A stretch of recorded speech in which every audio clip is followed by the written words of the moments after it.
Tu me dis les mots doux dont mon cœur a besoin.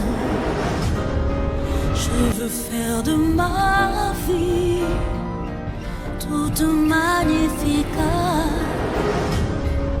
Bonjour chers amis de Que Savoir, que le Seigneur bénisse tous nos partenaires. Nous prions pour vous, soyez richement bénis. Aujourd'hui, nous allons traiter du thème « Éviter les comparaisons ». Éviter les comparaisons parce que Dieu n'a jamais fait deux personnes qui soient complètement identiques dans leur histoire. Autant que nous sommes, nous avons des ADN qui diffèrent, nous avons des histoires qui diffèrent, nos éducations diffèrent, nos cultures diffèrent, tout diffère en nous et par conséquent, notre foi même dans le Dieu créateur des cieux et de la terre diffère. C'est pour cela que nous devons éviter les comparaisons. Parce que très souvent, nous nous comparons à quelqu'un, à un ami, à un voisin, à une personne de la même génération que nous, sans savoir exactement quelle est sa mission sur la terre, sans savoir pourquoi Dieu l'a envoyé lui sur la terre. Nous ne pouvons jamais faire tous ensemble les mêmes choses. D'ailleurs, aucun homme ne peut épouser la femme de l'autre et aucune femme ne peut épouser aussi le mari de l'autre. Donc chacun aura sa femme, chaque femme aussi aura son mari. Donc nous ne sommes pas les mêmes. Nous ne devons jamais alors faire des comparaisons. Parce que la comparaison n'est pas raison, dit-on très souvent. Nous ne devons pas alors être dans les comparaisons parce que chacun de nous, autant que nous sommes, nous avons reçu notre mission. Et nous sommes différents l'un de l'autre. Parce que la comparaison a amené beaucoup à commettre des erreurs, à carrément sortir du couloir d'exécution que Dieu leur a assigné, à sortir carrément de la volonté de Dieu, à faire autre chose. Et c'est au soir de sa vie qu'on constate que, alors, on n'a pas pu réussir sa mission, qu'on est allé au-delà de ce que Dieu nous demandait de faire, simplement parce qu'on est resté dans les comparaisons.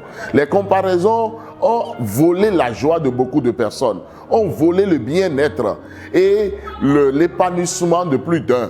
Et c'est pour cela qu'il faut éviter les comparaisons, parce que les comparaisons n'aident pas.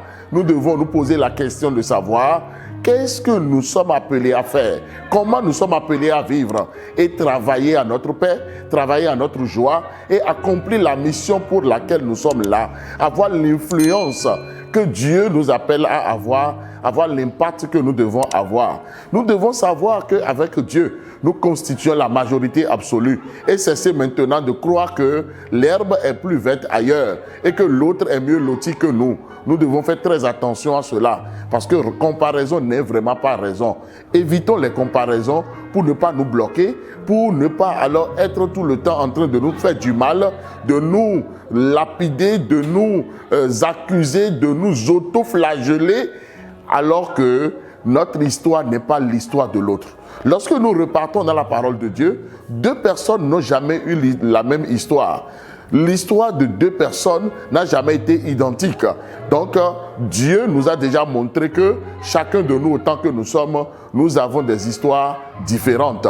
Et nos parcours ne vont jamais se ressembler. C'est pour cela que nous ne devons jamais être dans les comparaisons et essayer maintenant d'être heureux, de travailler à notre bonheur, de travailler à notre évolution et de donner gloire à Dieu dans notre vie. C'est très important. Je veux maintenant prier pour une personne. Cette personne-là qui est dans les comparaisons depuis longtemps et qui n'est jamais satisfait de quoi que ce soit, qui ne donne jamais gloire à Dieu, qui ne remercie jamais Dieu pour sa famille, pour son nom, pour son histoire, pour son parcours, pour ses diplômes, pour l'opportunité que Dieu lui donne de vivre. Je veux prier pour que le Seigneur libère cette personne. Je prie aussi pour toute personne qui tente de faire des comparaisons et oublie son couloir d'exécution, oublie sa mission, oublie ce que alors elle doit faire pour donner gloire à Dieu et pour être plus heureux sur la terre des hommes.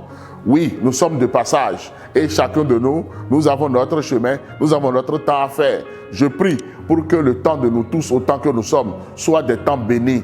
Notre passage n'a qu'à être béni pour que, après notre mort, nous puissions réellement nous retrouver alors au sein d'Abraham. Nous puissions vraiment jouir de la vie éternelle.